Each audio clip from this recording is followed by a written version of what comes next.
O Airbus A320 chegou o dia dele. Ontem a gente fez uma pequena introdução da dinastia falando do A300 e do A310, mas hoje começa mesmo a dinastia Airbus, falando do seu carro-chefe, o campeão de vendas, Airbus A320.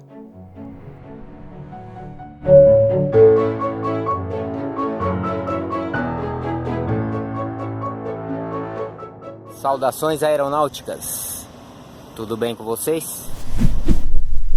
Tudo bem. E para acompanhar essa série Dinastia Airbus muito mais confortavelmente, já sabem, né? É só estar vestindo a sua tech t-shirt da Insider. Tem duas coisas que eu gosto muito nas camisetas da Insider. Primeiro é o fato dela desamassar no corpo. Quem assistiu meu vídeo do primeiro voo no Bombardier CRJ-200 no episódio 1009, viu que eu já estava há um tempão fora de casa e na hora de embarcar a camisa estava sem amassados. E o conforto, né? Como esse tecido é agradável ao corpo. Outra coisa que eu gosto é que apesar de lavar constantemente na máquina, as camisetas não deformam e não desbotam como as de algodão. Então acaba durando bem mais e aí eu acabo economizando. E para você economizar também, use o cupom LITO12 e tenha 12% de desconto em toda a loja da Insider. O link tá aí na descrição. Agora, o início da dinastia Airbus. Apesar de ser novata, a Airbus deu uma bela sacudida no mercado de aviões comerciais que a Boeing e a McDonnell Douglas lideravam com uma certa folga. Enquanto os aviões de fuselagem larga americanos eram beberrões, com 3 ou 4 motores, os bimotores A300 e A310 eram opções baratas e eficientes dos aviões de fuselagem larga para mercado de médio alcance. Mas a Airbus ainda não estava satisfeita. Ela queria entrar com tudo no mercado que a Boeing dominava desde a virada dos anos 60 e 70. Aviões de fuselagem estreita e que fizessem voos domésticos e regionais. Sim, a Airbus queria lançar um concorrente para o avião mais fabricado e vendido de todos os tempos, o Boeing 737. Na verdade, a aposta da Airbus não era inédita. Em 1971, a Dassault, que já estava bem estabelecida na aviação militar, tentou lançar um avião que batesse de frente com o 737, o Dassault Mercure, ou Mercure, deve ser Mercure, que é francês, né? Apesar de ser inovador, trazendo a opção de head-up displays, além de ter sistema de autolanding, ILS CAT-3 e até ser mais leve que o Boeing 737, o Mercure tinha um problema muito sério. Ele tinha um alcance muito curto, só 1.700 km. Para você ter uma ideia, a distância entre São Paulo e Aracaju é de 1.730 km. O 737-100, que era o mais fraquinho da Boeing, tinha um alcance de 3.185 km. Ele podia voar de São Paulo até Manaus até com certa tranquilidade, já que a distância entre as duas cidades é 2.691 km. Além disso, os europeus já tinham lançado outros aviões para esse mercado com um certo sucesso. O Sud Aviation Caravelle, por exemplo, e também teve o BAC 111. E em junho de 1977, a British Aerospace, que é a BAE, a Dornier e a Fokker ainda se juntaram para criar o programa Joint European Transport, ou JET. Eles queriam desenvolver um avião de corredor único e que pudesse transportar entre 125 e 180 passageiros. E ao contrário dos Caravelle, DC-9, MD-80 e até o 111, ele não teria uma cauda em T com os motores presos na fuselagem lá atrás. O novo avião ia ter um design parecido com o do 737, motores embaixo das asas. E ele deveria ser mais econômico, mais veloz e com alcance maior do que o concorrente dos Estados Unidos. A ideia é que ele tivesse uma autonomia de mais de 5.000 quilômetros. Assim, ele ia poder voar de uma costa a outra dos Estados Unidos sem fazer escalas. E lá em 1979, a BAE se tornou sócia da Airbus e o programa JET se transformou nos produtos Airbus SA-1, SA-2 e SA-3. Eles seriam versões do mesmo avião, com comprimentos diferentes, podendo acomodar aí entre 130 e 180 passageiros. Eu não vou dar spoiler não, mas eles acabaram virando Airbus A319, 320 e 321.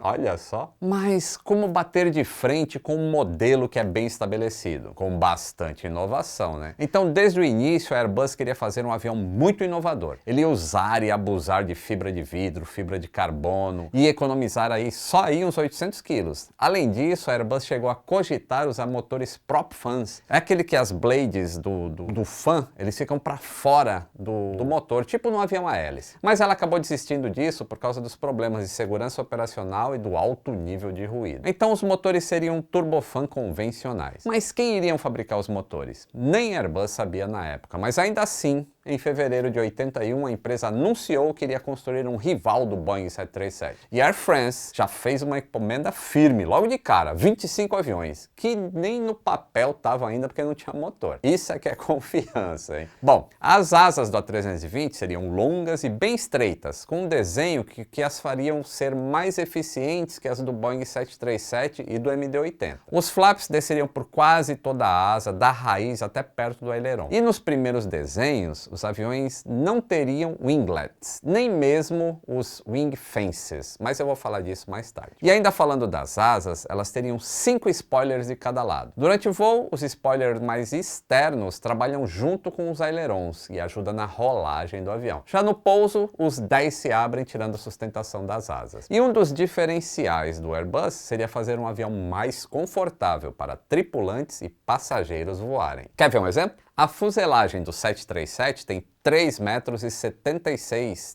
de largura, o que deixa a largura da cabine, né, o diâmetro ali, entre 3,54 metros. A Airbus desenhou a fuselagem do A320 com 3,95 metros de largura, o que deixa a cabine com um diâmetro de 3,70 metros.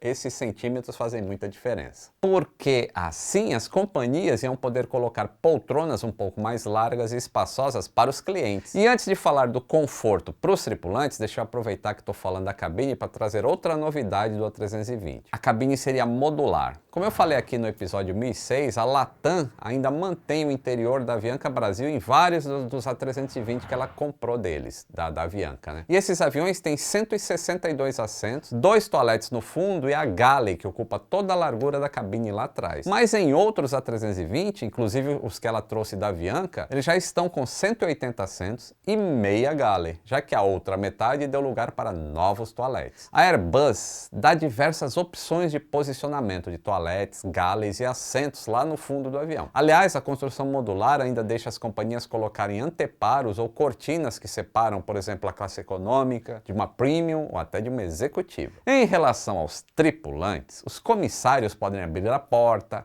armar e desarmar a escorregadeira usando alavancas que ficam na altura do braço, sem precisar se abaixar, como é no caso do 737. Para os pilotos, a Airbus trouxe uma cabine bem larga e bem confortável, especialmente para quem viaja nos jump seats. Enquanto a cabine do 737 é apertadinha até hoje, a do A320 é bem mais ampla e totalmente computadorizada. E ela tem um grande diferencial que chama atenção à primeira vista e que, na verdade, indica qual foi a grande novidade que o A320 trouxe para o mercado de aviação comercial. Ao contrário dos Boeings, McDonnell Douglas, Lockheed, até do A300 e do A310, o A320 não tinha manche. Ele tem um controle parecido com um joystick que fica nas laterais do painel, que se chama Side Stick, originalmente presente nos caças F-16 americanos. E os pilotos de Airbus adoram isso. Como eu falei aqui no episódio 992, sem o manche ali na frente deles, os pilotos têm maior facilidade para ler e até mexer nas telas do painel à sua frente. Além disso, a posição do side stick é bem ergonômica, trazendo maior conforto para os pilotos. E sem o manche ali no meio dos joelhos, eles têm mais facilidade para se sentarem, poder se mexer, né, mexer mais as pernas ali durante o voo. E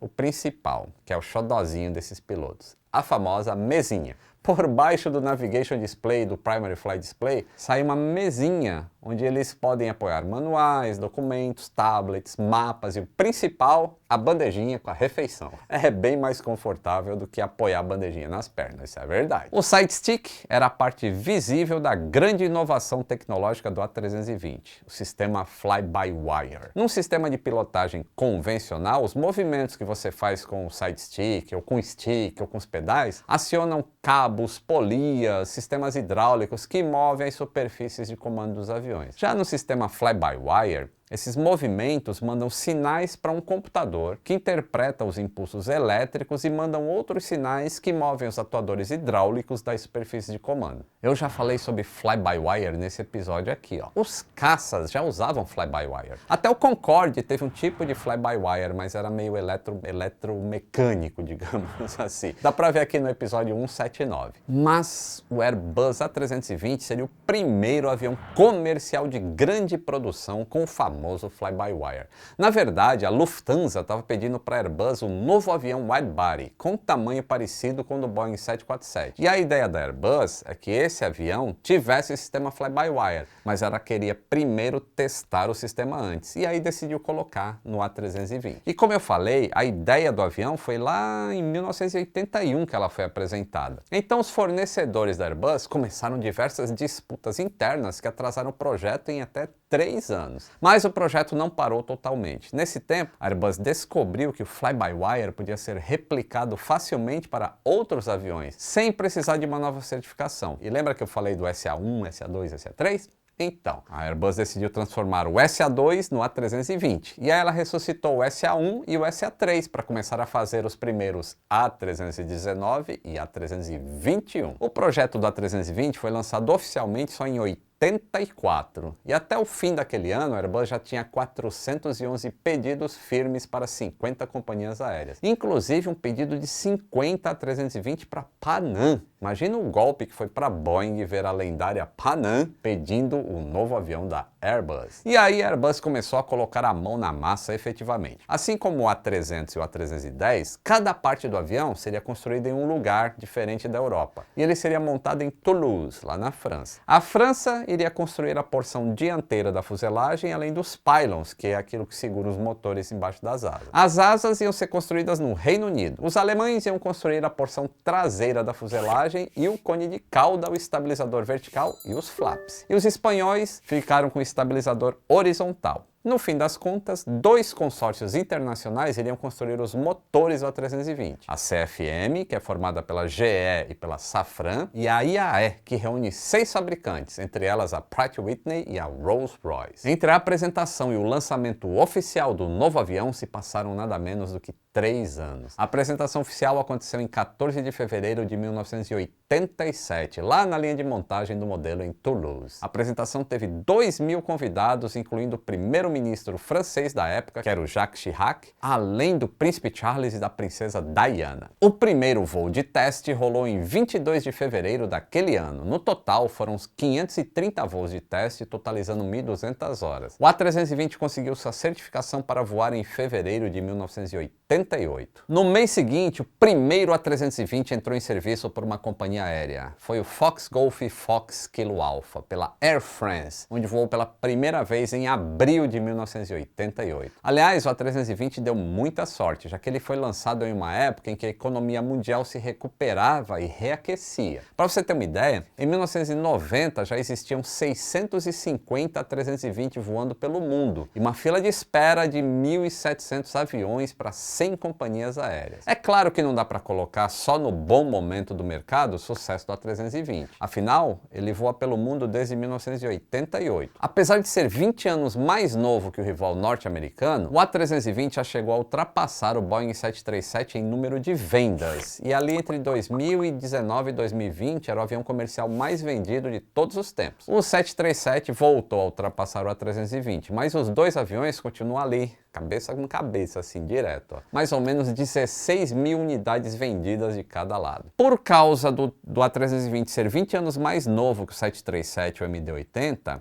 ele era muito mais moderno e econômico que o 737, especialmente na época do lançamento, tá? Porque depois isso mudou. A estrutura modular da gala e toaletes traseiros também trouxe uma bela vantagem para o 320. Além disso, como ele tem uma fuselagem mais gordinha que o 737, ele transporta mais carga nos bagageiros, o que traz mais uma vantagem para ele. Afinal, as empresas lucram também com o transporte de cargas em voos de passageiros. E por falar em fuselagem gordinha, como eu falei, a cabine do A320 tem 3,70 m de largura. É praticamente a mesma largura da fuselagem completa do 737, que tem 3,70 m. Se aproveitando disso, a Lufthansa lançou o A320 com 3 classes. A primeira classe tinha configuração de assentos 2-2, a executiva 2-3. Já a econômica tinha as tradicionais 3-3. Não tinha nenhum outro avião de fuselagem estreita que deixasse fazer isso, até recentemente com a entrada do MAX no mercado. Outro ponto a favor do A320 foi o seu cockpit. Ele foi tão bem feito que virou padrão da Airbus. Como eu falei aqui no episódio 992, as cabines do A320, 330, 340 e 380 são praticamente iguais. Claro, quando a A320 saiu, ainda não existiam esses outros aviões. Mas quando eles foram lançados, era muito fácil para um piloto de A320 se adaptar aos novos modelos. Então as companhias que tinham voos domésticos e internacionais acabavam levando aviões das duas famílias da Airbus para diminuir o tempo e os custos de treinamento dos pilotos entre um modelo e outro. E apesar de muita gente ainda discutir o assunto, a grande automação do A320 fez dele um avião muito seguro. Como eu falei, o sistema de pilotagem do avião é através de fly-by-wire.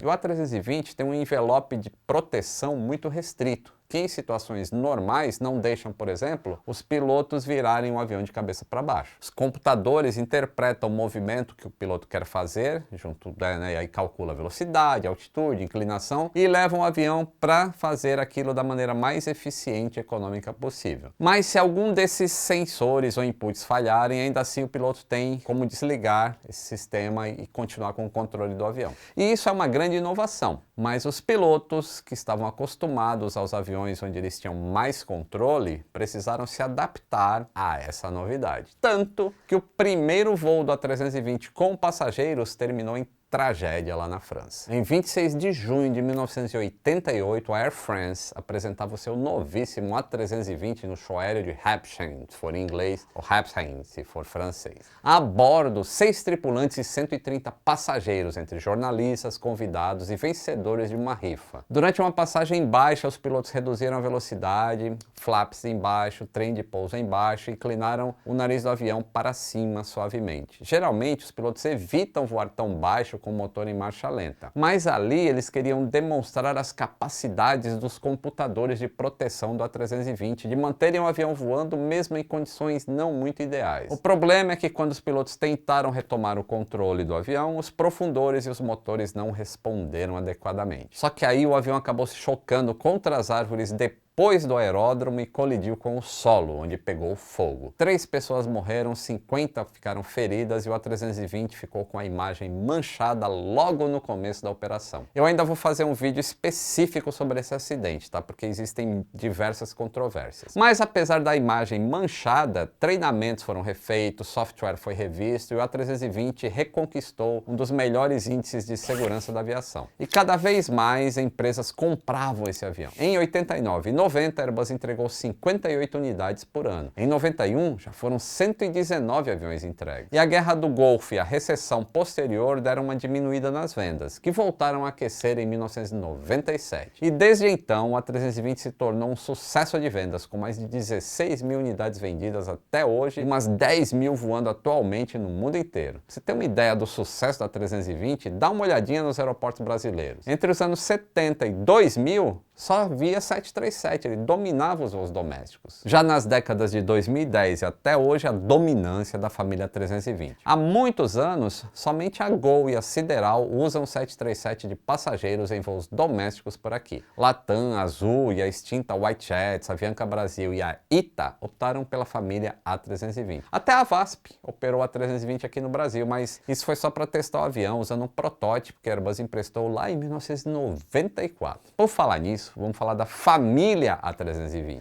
E aqui eu vou usar a ordem de lançamento dos aviões, tá? Como eu falei, o primeiro foi o A320-100, que começou a voar lá em 1988. Hoje esse modelo só pode ser visto em exposição em museu, tá? Porque ele não voa mais há muito tempo. Ele tinha tanques de combustível só nas asas, e de fora a maior diferença é que ele não tinha os wing fences ou sharklets. E o alcance era pequeno, só 3.450 km. Aí em 98 a Airbus lançou o A320-200. Ele tinha os wing fences e um tanque de combustível central, que aumentou o alcance para 5.300 km. E além disso, as evoluções no motor aumentaram o peso máximo de decolagem do A320 de 68 para 72 toneladas. O avião foi tão bem aceito que a Delta e United Airlines encomendaram unidades do A320 lá em meados de 1992. E isso fez com que a Boeing atualizasse o 737, começando a desenvolver a geração NG, ou New Generation. Enquanto Enquanto isso, a Airbus se lembrou do SA3, lembra do SA3? Que era uma versão alongada do 320? Em 1988, poucos meses depois dos primeiros A320 decolarem, a Airbus anunciou o A321. Logo do lançamento, ele já acumulou 180 pedidos de 10 clientes no mundo inteiro. Esse seria o primeiro avião da Airbus a ser montado em Hamburgo, na Alemanha. Até então, todos eram montados em Toulouse, na França. Enquanto o A320 mede 37,5 metros, o A321 mede 44,5 metros.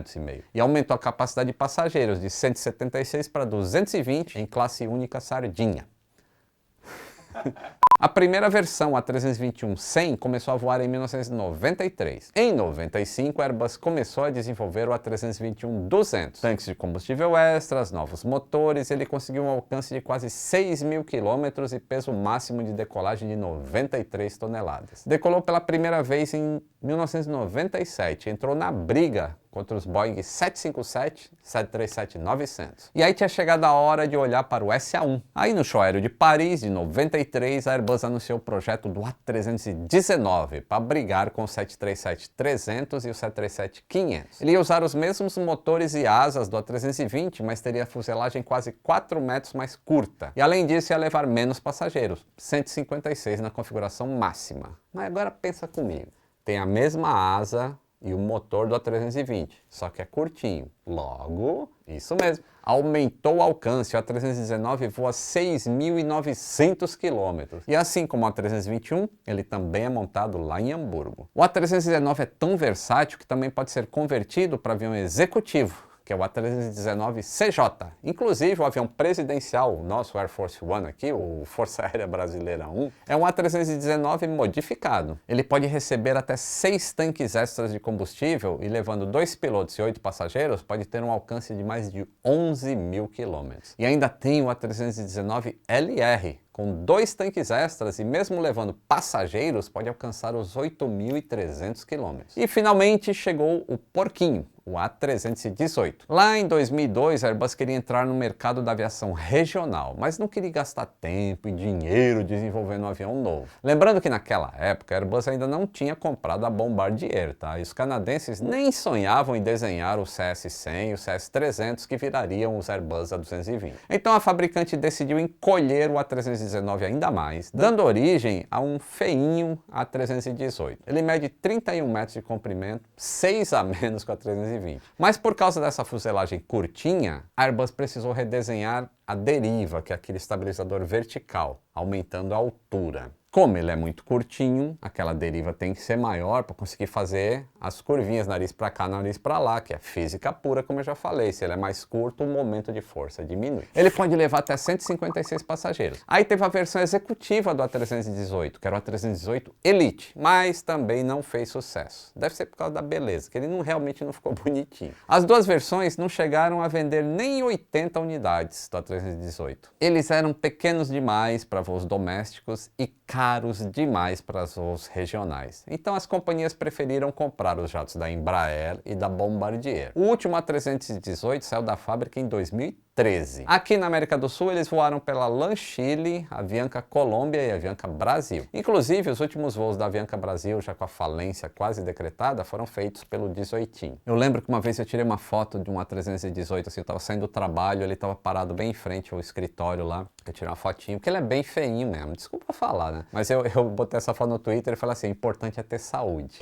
A partir de 2006, começou a modernização da família por meio do projeto A320E, E de Enhanced. Aí eles instalaram os famosos Charklets na ponta das asas. Os aviões ainda têm aerodinâmica avançada e redução de peso. E dentro do avião tem um melhor isolamento acústico, filtragem de ar mais eficiente, bagageiros maiores e os pilotos tiveram as telas de nova geração substituídas, que dá uma melhor visibilidade. Mas a grande revolução foi anunciada em 2010. Em dezembro daquele ano, a Airbus anunciou a família A320neo. New Engine Option. Com novos motores CFM LEAP 1A e Pratt & Whitney P1000 Golf, os aviões seriam 15 a 20% mais econômicos. A geração anterior do A320 tem uma razão de bypass de 1 para 5. Isso é, para cada 5 unidades de ar que entra no motor, apenas uma vai para a câmara de combustão. Já esses novos motores, a razão de bypass é de 10 para 1, ou seja, uma que entra, 10 passa por fora para gerar toda a potência.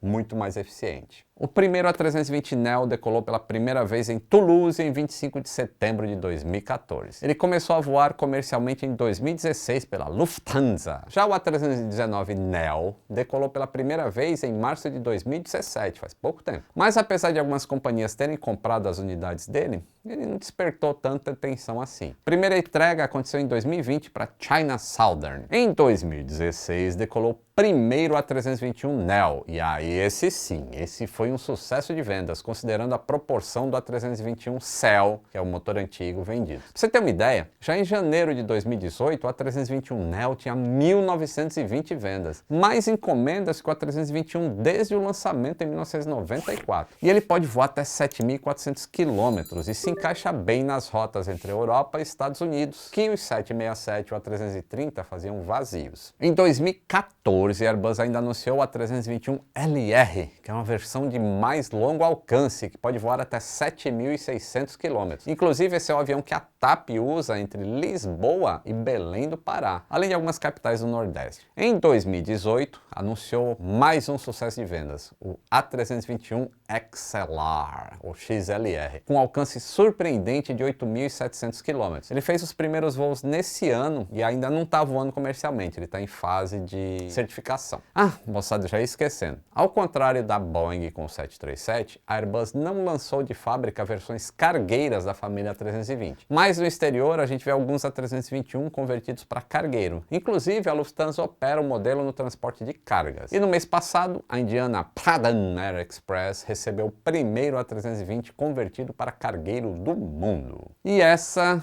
é a história do Airbus A320 que inicia essa nossa dinastia. Você curtiu? Então, deixa o like, se inscreva no canal. Considere clicar aí no Valeu Demais se você gostar muito desse vídeo, ou se tornar um membro por apenas R$ 4,50 por mês. Você ajuda bastante a gente a produzir conteúdo. Tem o seu nome aqui para sempre, além de 5% de desconto na loja do Aviões e Músicas e conteúdo exclusivo. Um grande abraço e até o próximo voo.